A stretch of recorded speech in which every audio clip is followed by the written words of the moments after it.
रक्षाबंधन का त्योहार भी एक अलग ही महत्व रखता है।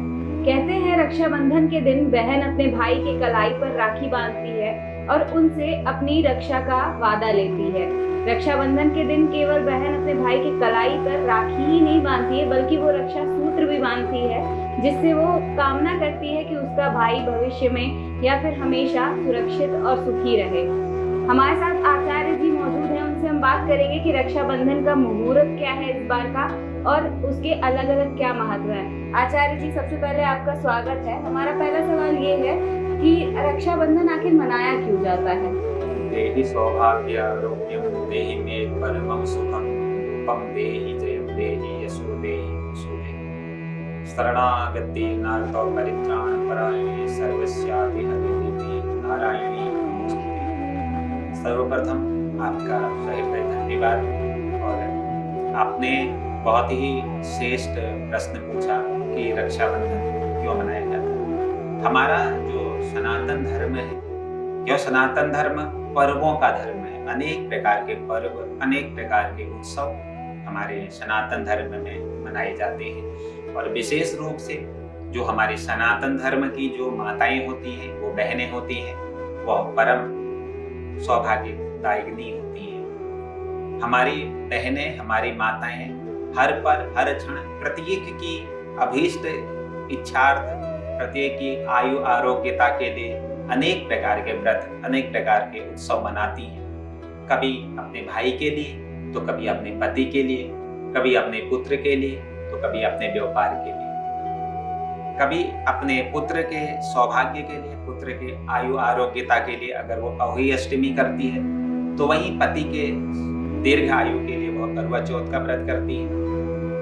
वहीं व्यापार आदि लाभित रहे उसके लिए अनेकानेक व्रत हमारी माताएं करती हैं, हमारी बहनें करती हैं। और उसी में से एक जो परम श्रेष्ठ जो व्रत है वह है रक्षाबंधन। रक्षाबंधन क्यों मनाया जाता है?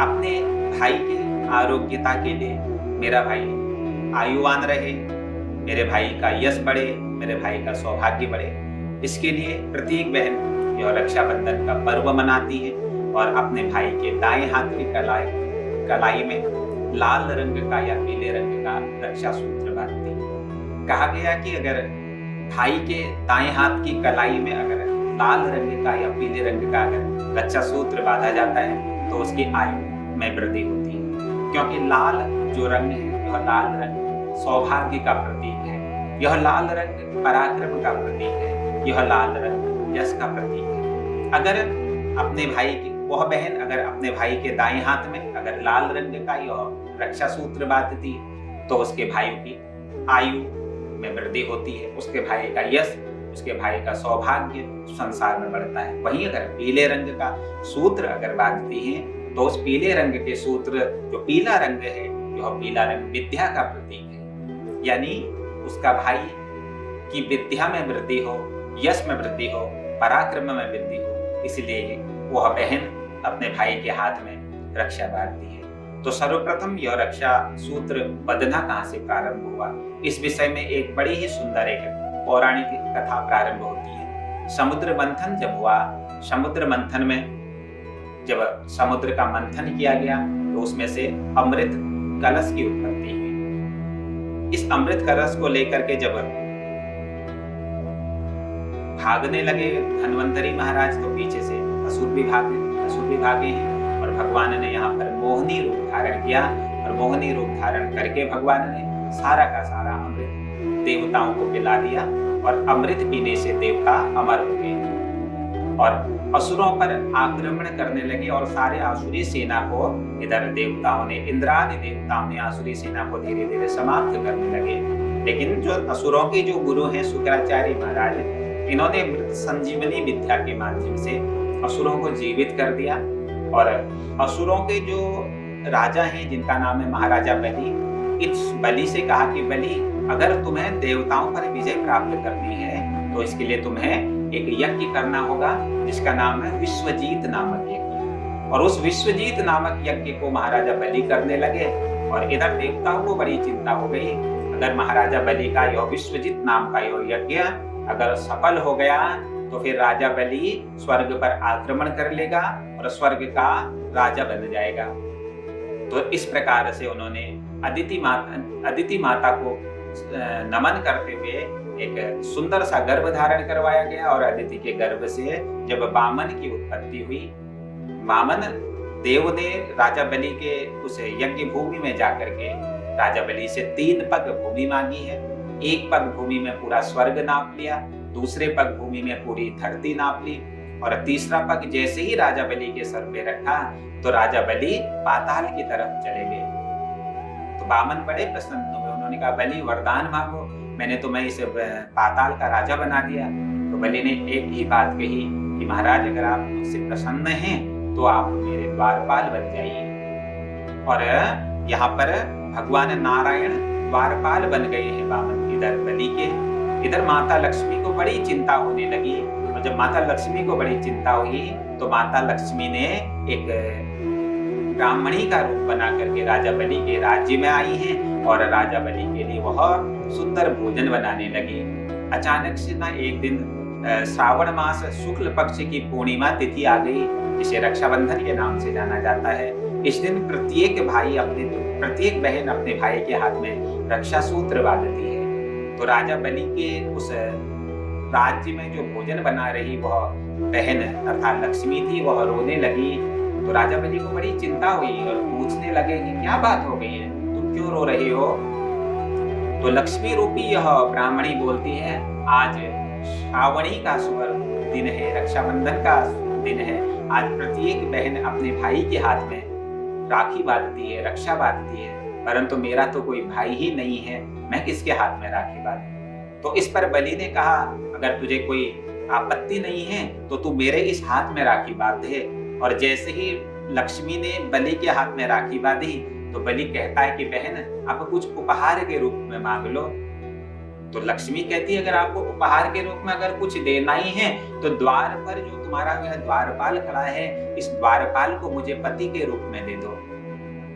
तो बलि कहता है कि वह द्वारपाल कोई साधारण इंसान नहीं है, वह तो स्वयमेव श्री हरि नारायण है।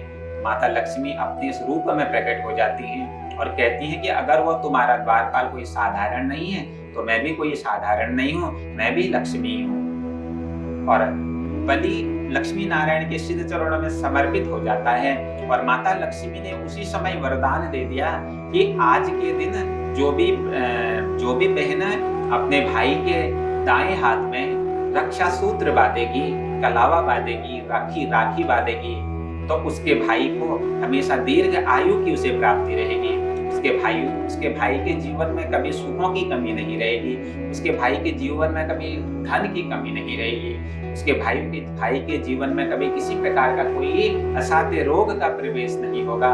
इसलिए अपने भाई के दीर्घ आयु की प्राप्ति के लिए, दीर्घ आयु की कामना के लिए प्रत्येक बहन अपने भाई के हाथ में राखी बांधती है। तभी से रक्षा सूत्र की यह परंपरा प्रारंभ। आचार्य जी ये बताइए कि इस बार राखी किस तारीख को पड़ रही है? रक्षाबंधन का जो पर्व है यह श्रावण मास शुक्ल पक्ष की पूर्णिमा तिथि को मनाया जाता है। इसे श्रावणी उपाक्रम के नाम से जाना जाता है।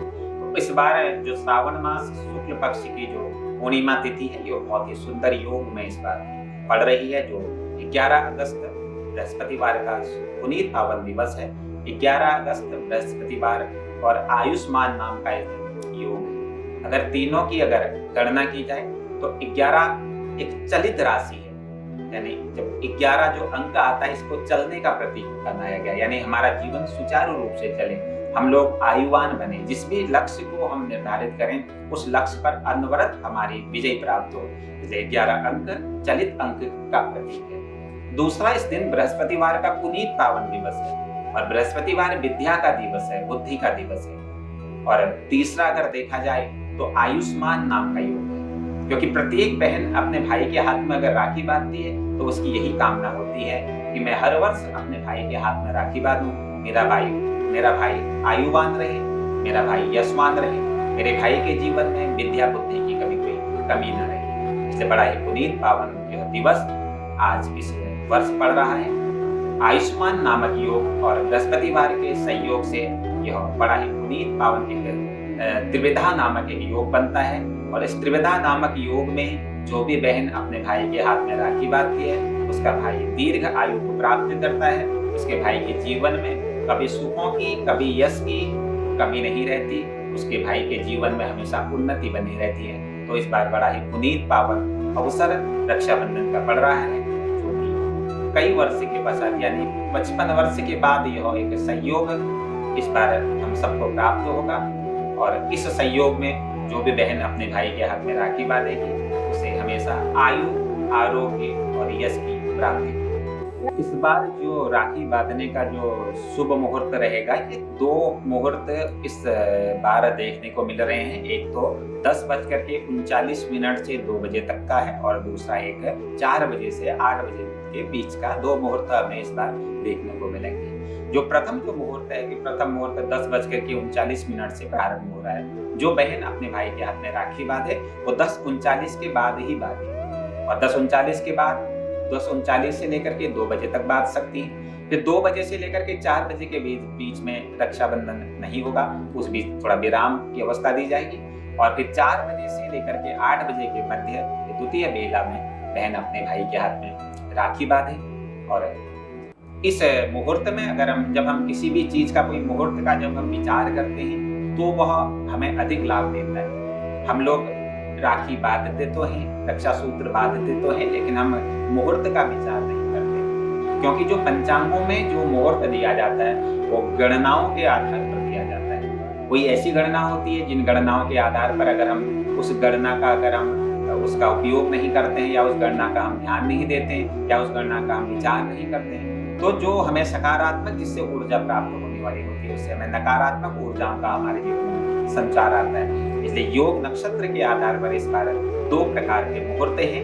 एक 10:39 से लेकर के 2 बजे तक का मुहूर्त है, और एक 4 बजे से लेकर के 8 बजे तक का मुहूर्त है। इसी मुहूर्त के दौरान, इसी समय के दौरान बहनें अपने भाई के हाथों में जब राखी बांधेगी, तो उनके भाई दीर्घायु, शतायु आदि प्राप्त करेंगे। आचार्य जी, ये बताइए कि रक्षाबंधन और राखी बांधने का सही विधि क्या है? लोग कई बार अपनी मर्जी से कैसे भी राखी बांध देते हैं, लेकिन उसकी सही विधि क्या है? येन बद्धो बलि राजा दानवेन्द्रो महाबलः तेन त्वां प्रतिबध्नामि रक्षे माचलः। एक मंत्र है, येन बद्धो बलि राजा दानवेन्द्रो महाबलः तेन त्वां प्रतिबध्नामि रक्षे माचल। तो राखी के सूत्र की इतनी महिमा है, अगर हम उसको नियमित तरीके से अगर बांध देते हैं तो हमारे जीवन में कभी भी कोई कमी नहीं रहती है। राखी बांधने का क्या नियम है, कैसा सूत्र हमने अपने हाथ में बांधना चाहिए, कैसा सूत्र बहन ने भाई के हाथ में बांधना चाहिए। पहले के समय में तो कलावा बांधा जाता था, और उस कलावे में 3 रंग होते थे। एक सफेद रंग होता था, एक पीला रंग होता था, और एक लाल रंग होता था। ये तीनों रंग त्रिदेवों के प्रतीक हैं। अगर आप देखें तो लाल रंग के ब्रह्मा हैं, पीले रंग के विष्णु हैं, और सफेद रंग के भगवान रुद्र हैं। यानी भगवान ब्रह्मा की कृपा बनी रहे, भगवान विष्णु जी की कृपा बनी रहे, भगवान शिव की कृपा बनी रहे। अब ब्रह्मा जी क्या करते हैं? जब ब्रह्म, लाल रंग का अर्थ है भगवान ब्रह्मा, और भगवान ब्रह्मा जी की जो अर्धांगिनी है वो है माता सरस्वती। यानी भगवान ब्रह्मा जी के साथ माता सरस्वती की भी कृपा इन पर बनी रहे। सरस्वती की कृपा का अर्थ है कि यह मेरा जो भाई है, यह इसके जीवन में हमेशा बुद्धि ज्ञान की कभी कमी ना रहे, यह विद्यावान रहे। तो दूसरा जो रंग है यह है पीला रंग। ये पीला रंग भगवान नारायण का प्रतीक है, और नारायण केवल अकेले ही नहीं आते, नारायण के साथ महालक्ष्मी भी आती है। अर्थात मेरे भाई के हाथ के जीवन में कभी भी लक्ष्मी की कमी न रहे, कभी भी धन की कमी न रहे, इसलिए यह पीले रंग का सूत्र हाथ में बांधा जाता है।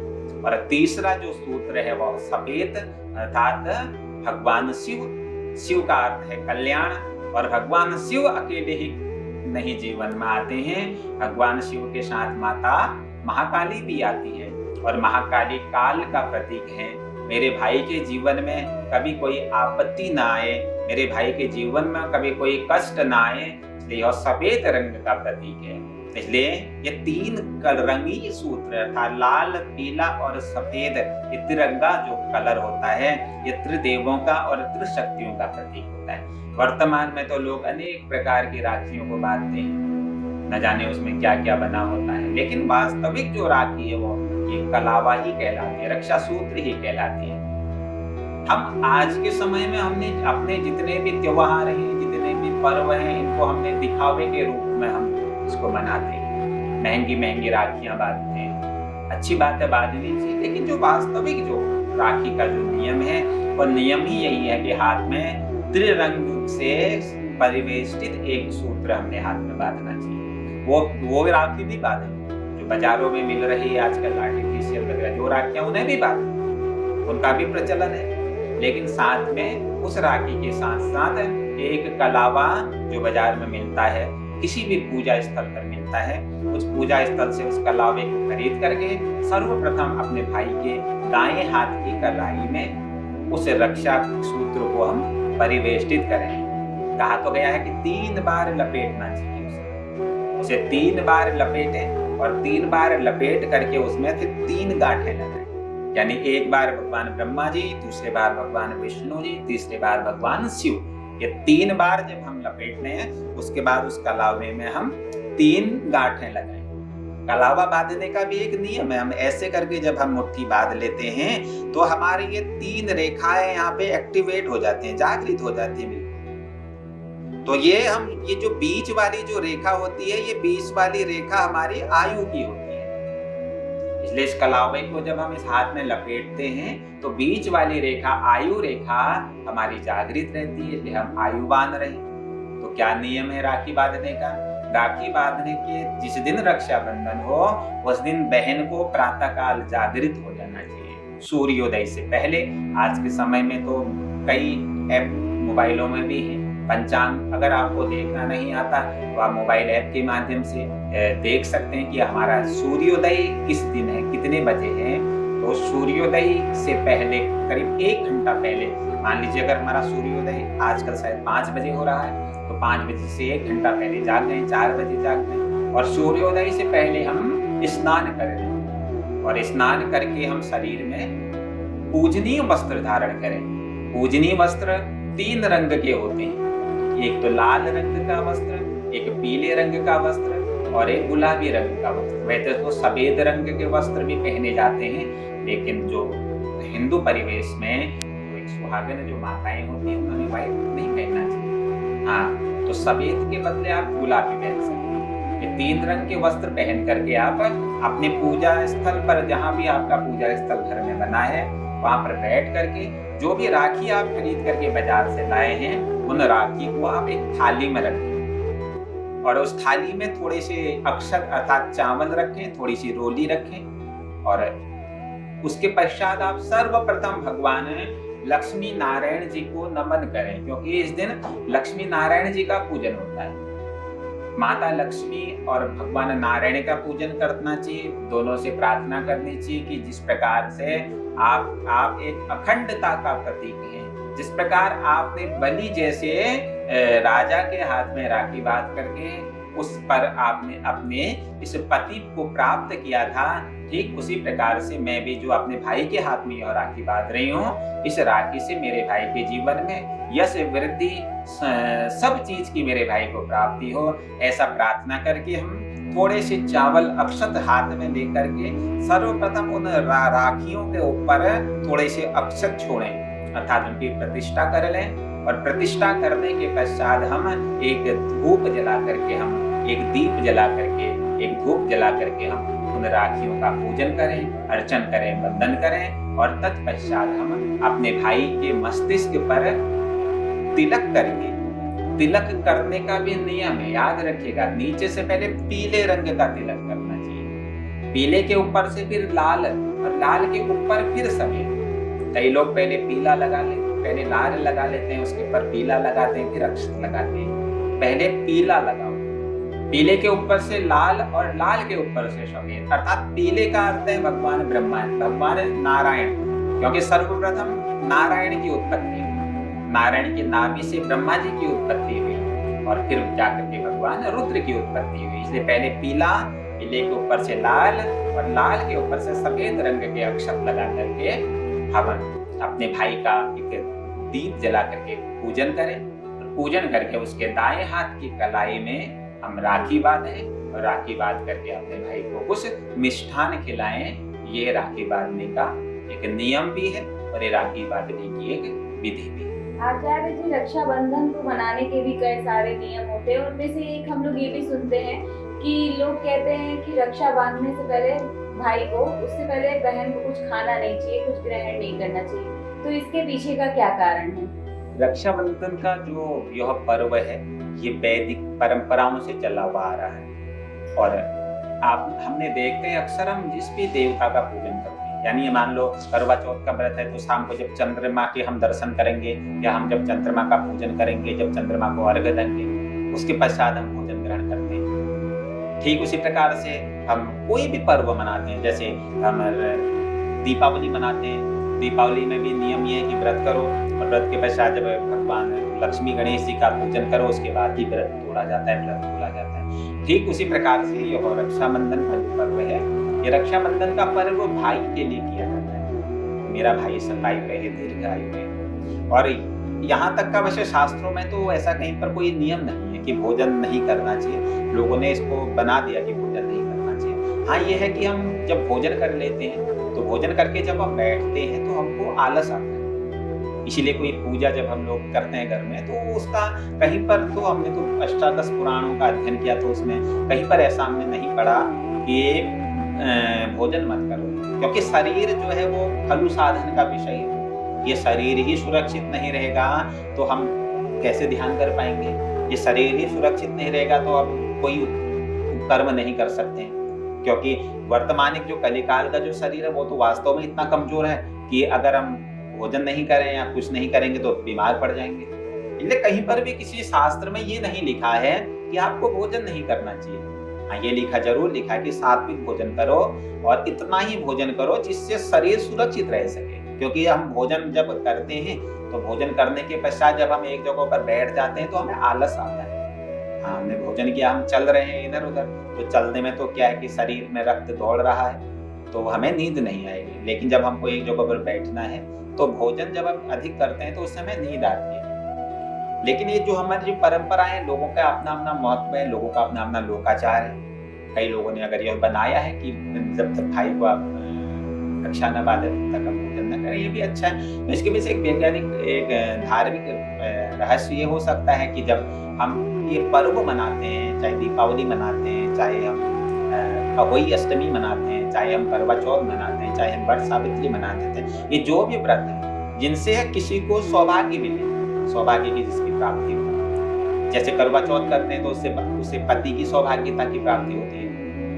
वट सावित्री अमावस्या का व्रत करते हैं तो इससे भी पति का सौभाग्य बढ़ता है। 16 सोमवार के व्रत करते हैं तो कहा गया इससे जो है एक अच्छी जीवन साथी की प्राप्ति होती है। पूर्णिमा का व्रत करते हैं तो वैवाहिक जीवन बहुत अच्छा चलता है। ठीक उसी प्रकार से जो यह श्रावण मास की जो पूर्णिमा की जो तिथि में जो हमारा यह पर्व पड़ता है जिसे रक्षाबंधन कहते हैं, ये रक्षाबंधन भाई के सौभाग्य के लिए किया जाता है। और जो ये भोजन है, इस भोजन को आप अगर देखें तो ये भोजन एक प्रकार से शुक्र का प्रतिनिधित्व करता है। भोजन अन्न शुक्र का प्रतिनिधित्व करते हैं और शुक्र जो ग्रह है ये दैत्य गुरु शुक्राचार्य का दिशा निर्देशन करते हैं। बृहस्पति जैसे कि देवगुरु है, वैसे ये शुक्र शुक्राचार्य का प्रतिनिधित्व करता है और शुक्राचार्य दानवों के गुरु हैं। इसलिए जब हम भोजन करते हैं तो भोजन के साथ साथ केवल हम ही लोग तृप्त नहीं होते, अन्य लोग जो हमारे शरीर में जो 1 लाख रोम हैं, केश हैं, इन रोम केशों में भी अनेक प्रकार की आसुरी शक्तियों का संचार रहता है।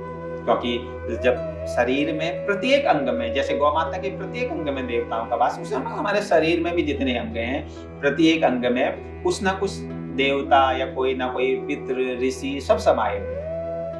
इसलिए जब हम भोजन कर लेते हैं तो भोजन जब हम करेंगे तो केवल हमको ही उससे ताकत नहीं मिलेगी, अभी तो जो जितने भी रोम केश में जितने भी लोग विराजमान हैं, तो किसी रोम केश में असुर भी होंगे तो उन्हें भी बल मिलता है। कहीं उनका बल बढ़ न जाए, वो बलशाली न हो जाए, इसीलिए जब तक हम भाई के हाथ में रक्षा सूत्र नहीं बांधते हैं तब तक हमें कुछ भोजन ग्रहण नहीं करना चाहिए। रक्षा सूत्र जब हम बांध देते हैं, भाई को तिलक कर लेते हैं, भाई के हाथ में हम जो भी सूत्र बांधे हैं सूत्र को बांध देते हैं। भाई के द्वारा उपहार के रूप में जो भी हमको सामग्री प्राप्त हो, जो भी भेंट हमको प्राप्त हो, जब हम उस उपहार भेंट आदि को ले लेते हैं, तत्पश्चात प्रथम निवाला भाई को खिलाना चाहिए। ये भी नियम यहाँ पर लिखा गया है वैवस्वत पुराण में कि प्रथम जब हम भोजन करें तो अपने भोजन की थाली का जो प्रथम निवाला हो वो अपने भाई को खिलाएं, और भाई की थाली का जो पहला जो निवाला है वो भाई के द्वारा खुद ग्रहण करवाएं। तो इससे क्या होगा, इससे भाई के साथ प्रेम की भी अधिकता बढ़ेगी और भाई आयु आरोग्य को भी प्राप्त होगा, और जो अन्य जो किसी आसुरी शक्तियों का जो जीवन में संचार हो रहा वो भी कम हो जाएगा। इसीलिए जब तक भाई के हाथ में रक्षा सूत्र न बांधें, जब तक भाई के हाथ में कलावा न बांधें, जब तक भाई के हाथ में राखी न बांधें, तब तक कुछ भोजन ग्रहण न करें। जब भाई के हाथ में राखी बांध लें उसके बाद ही भोजन ग्रहण करें। अभी आचार्य जी ने बताया कि रक्षाबंधन को किस तरह से मनाना चाहिए और किस तरह से मनाने की जो विधि है, जो टाइम है, वो भी बताया उन्होंने। तो रक्षाबंधन को बड़े ही धूमधाम से बनाइए, लेकिन अपने भाई की कलाई पर राखी तो बांधिए ही तरह तरह की, उससे पहले उस पर रक्षा भी एक बार बांध दीजिए, जिसे हम लोग कलावा भी कहते हैं। अभी आचार्य जी ने इसके बारे में भी हमें बताया है कि आखिर कलावा बांधने का, रक्षा बांधने का क्या मतलब होता है। धन्यवाद आपका आचार्य जी। तो हम लोगों ने अभी जाना कि रक्षाबंधन किस तरह से मनाना चाहिए। बता दें आपको कि रक्षाबंधन इस बार 11 अगस्त को पड़ रहा है, जो कि 10:39 से लेकर के 2 बजे तक दोपहर में रहेगा, और उसके बाद शाम के 4 बजे से लेकर के 8 बजे तक रहेगा। इस समय पर आप रक्षा बांध सकते हैं अपने भाई को। रक्षा बांधने के दौरान अपने भाई को कुछ मीठा खिलाएं और उसके बाद ही कुछ ग्रहण करें, जैसा कि आचार्य जी ने बताया। डेली इनसाइडर से मैं सोनाली सिंह।